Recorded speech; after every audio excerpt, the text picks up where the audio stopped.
Yes, good evening, dear viewers of Smart 24 TV. We have come again in this evening program, which is an interesting program, The Point.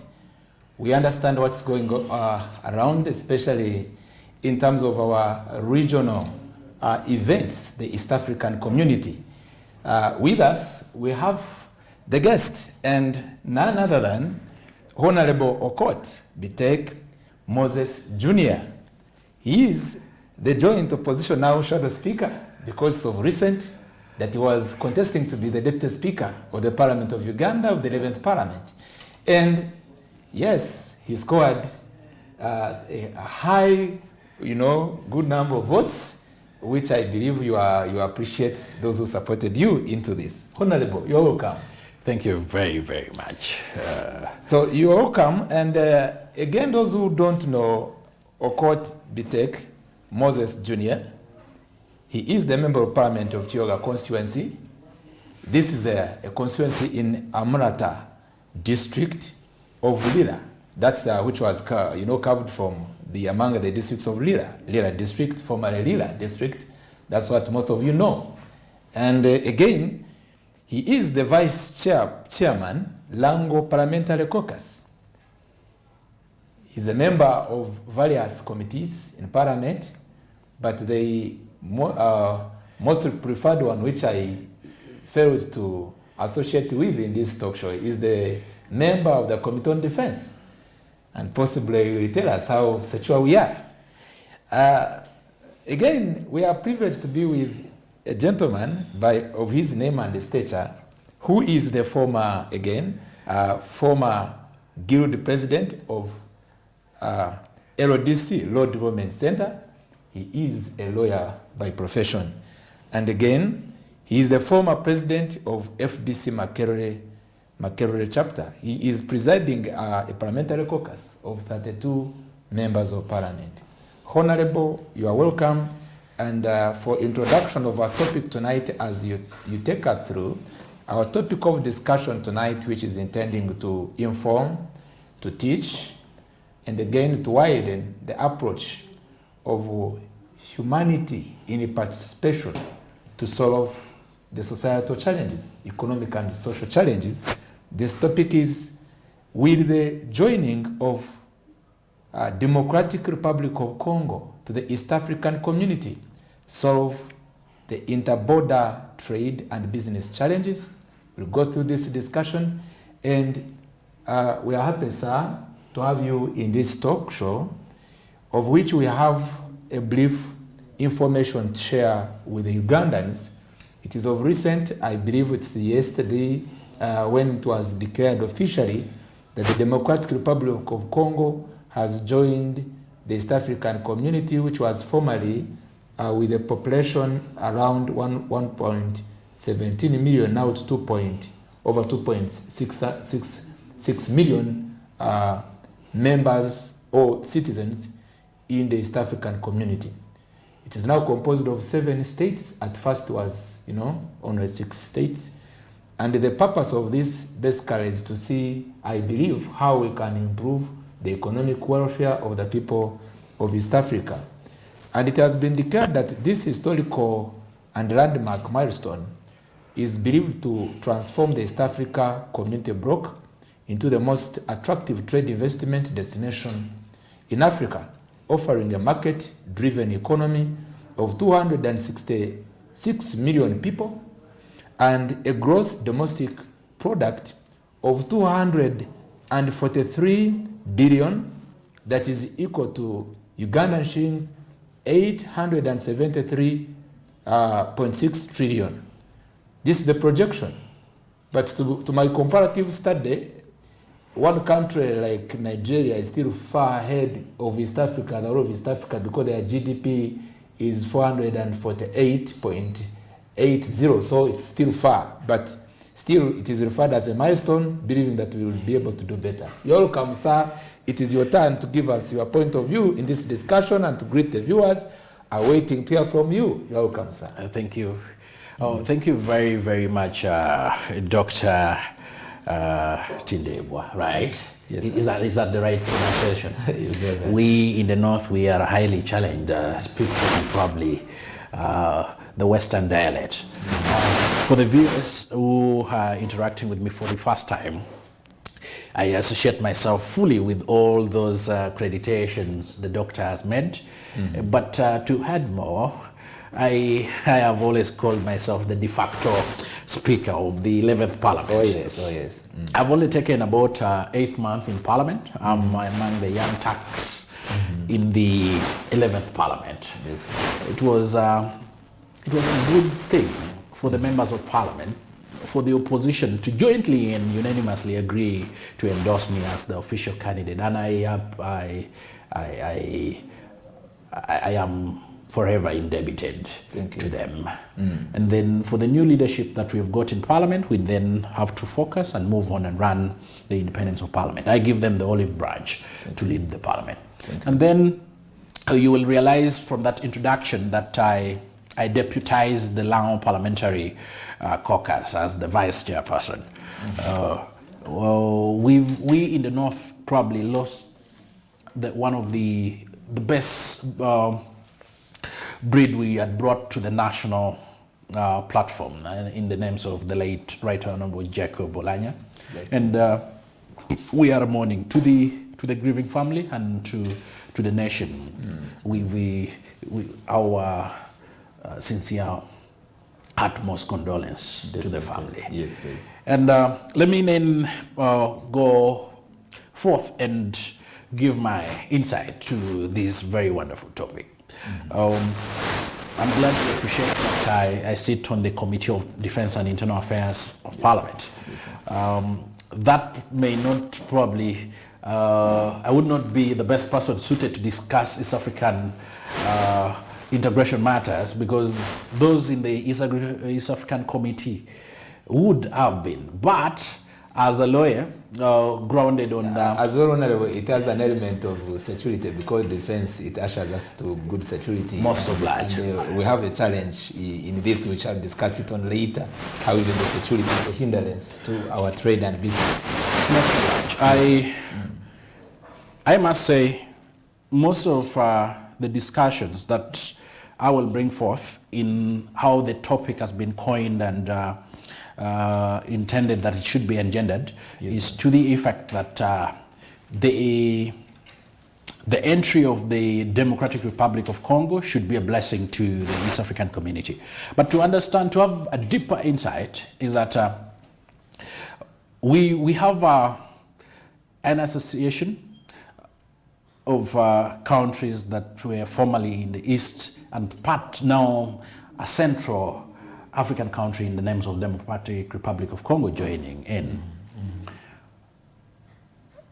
My appreciation is that when the framers, the countries within the East African communities, deemed it fit that, okay, we wanted to increase our capacity to bargain on the global scale. Yes. We wanted to have looking at the tenets of integration, common market. We wanted to have a common currency, and then later on we actually moved to a political federation. That would be the biggest or at the apex of the integration. But initially at the time where we've reached to with a common market and a custom union, is a good deal. Theoretically it's good, but I am hesitant to say yes, it is going to come or it's going to work easily. This is a very loose association, impeded by our political differences that are in. But what do I have dealing with the Congo entry? Congo is having a population of about 90 million people. Yes, sir. We already have a population of 177 million people in the regional East African countries combined. Yes, sir.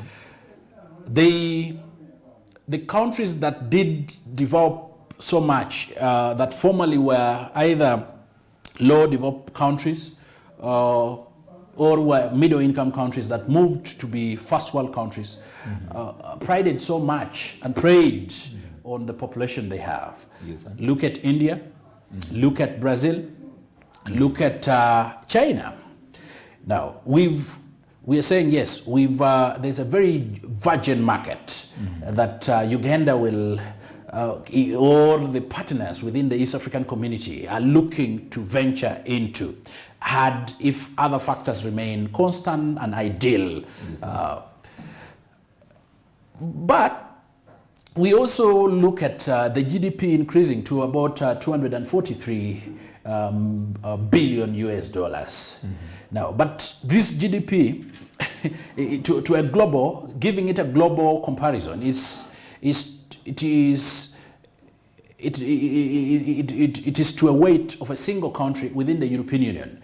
And the poorest country, Greece, the GDP of Greece is about that. And Greece is the poorest within the European Union. So we think, yes, we are going to get there, but we are weak in our own selves, in our own block. But further still, before you go on, yes, you are bringing a critical point. Yes. Because we are interested to be very sincere and factual, yes, in this matter. Yes. The weakness that you cite, and maybe by the end of our discussion, we'll be able to propose or deliberate on how we can bridge the gap of those weaknesses. Yes. Please, it is still, it's my pleasure. Yes, sir.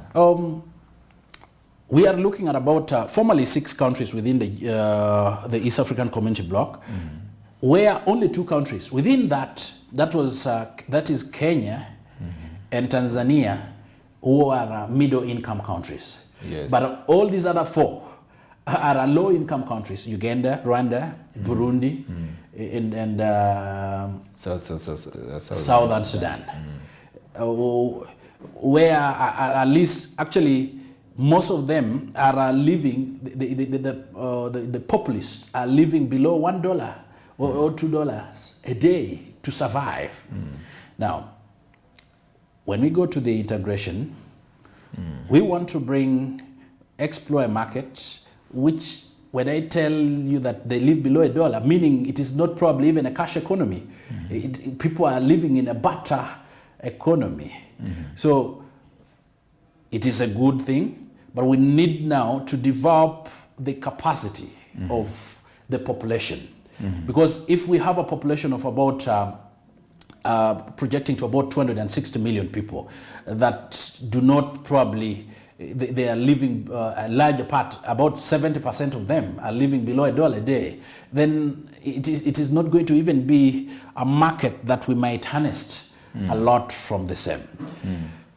But at the peak of it, Congo has not been stable since time immemorial. That's the first weakness.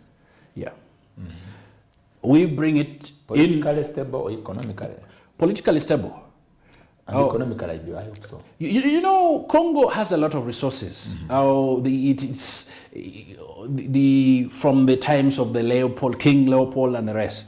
The Congolese government have never got real direct benefit of the resources that are endowed in Congo, the mineral deposits that are in Congo, that we want to think that when we join when Congo does join the East African community, we shall partake in that market. But for some reason, Congo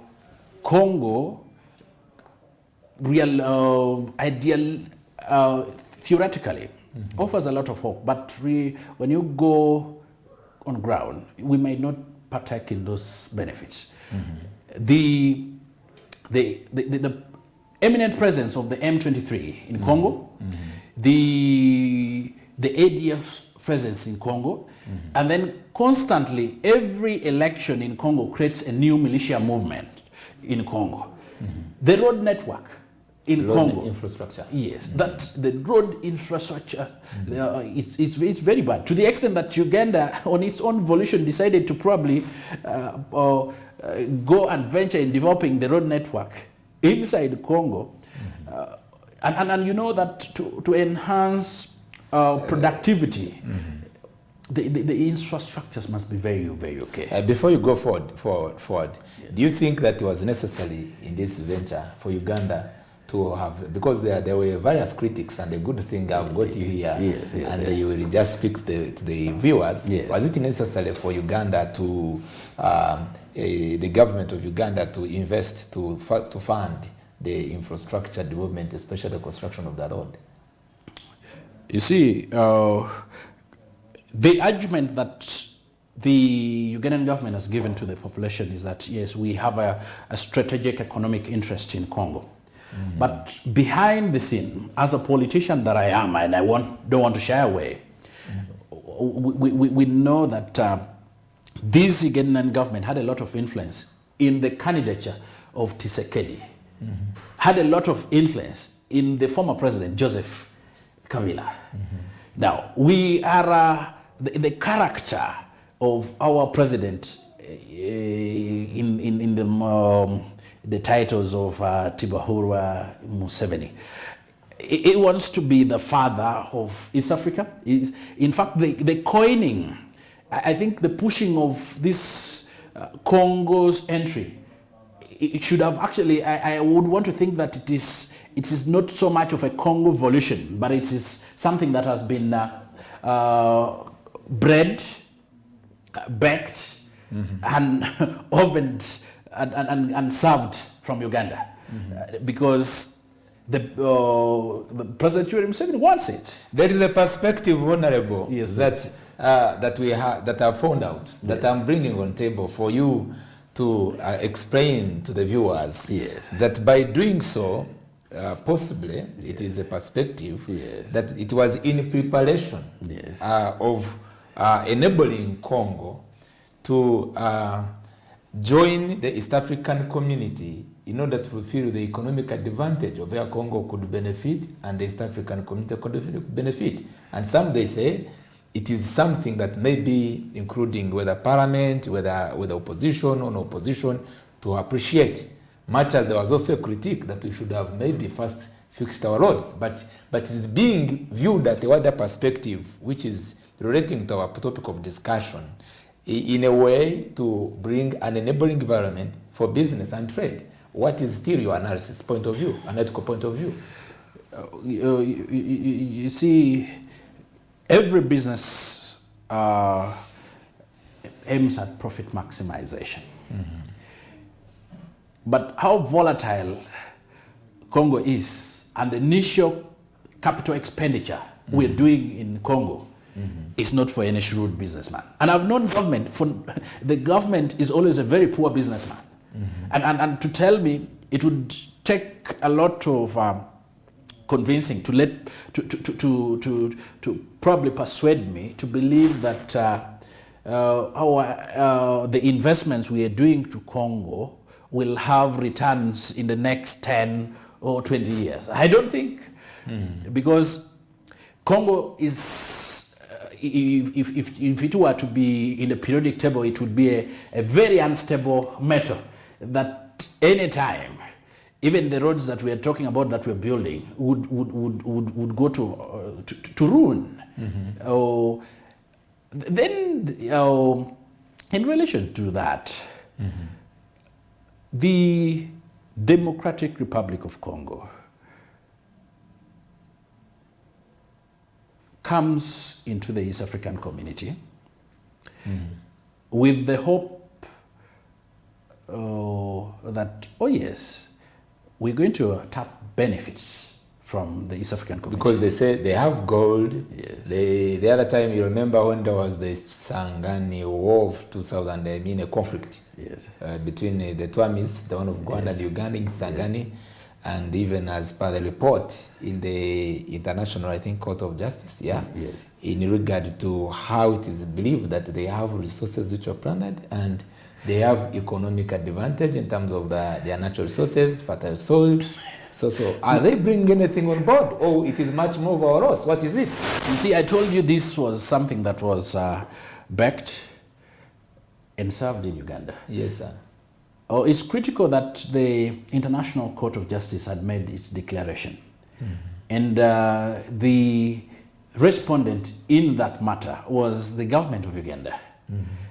In its utter attempt to avoid international penalties that would come with the judgment bounty that Congo had acquired in the international court. It went ahead of a court to evade the decision of court, pull it within the East African community, and you see, when I own the judgment, it is me who probably would execute such judgment.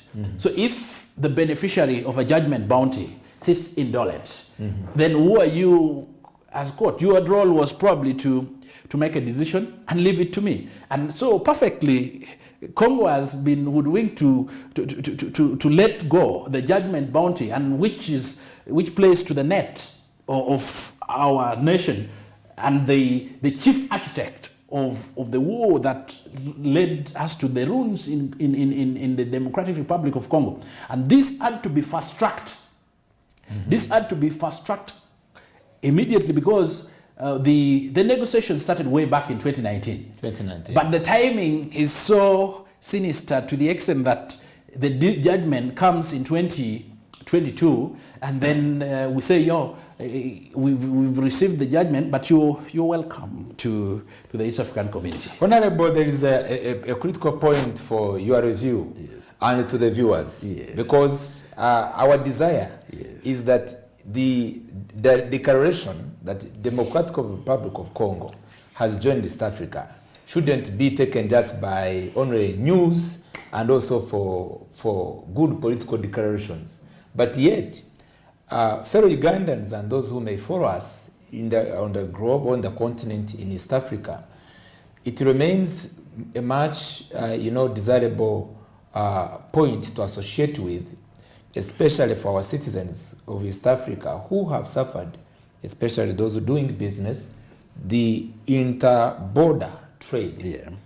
Before and after you joined the parliament, during the 10th parliament, there was a serious scuffle in terms of, business challenge at the border between us here at Kenya, Maraba, and Uganda. And even before we entered into this crisis, the inflation, it was purportedly declared that there were limitations of transportation of goods and services, especially the petroleum products, which a bit affected, much as was not that the main reason. And leaving that aside, looking at other business, inter-border trade challenges, through Parliament, it was even, I think, presented as a matter of national importance, where there was a discussion brought before the floor in regard to the challenge between our products being sold to Kenya, including eggs, including the quality of our maize flour, then again between us and Tanzania, where there were again limitations. Yet, we know protocols have been signed, inter-trade, inter-border.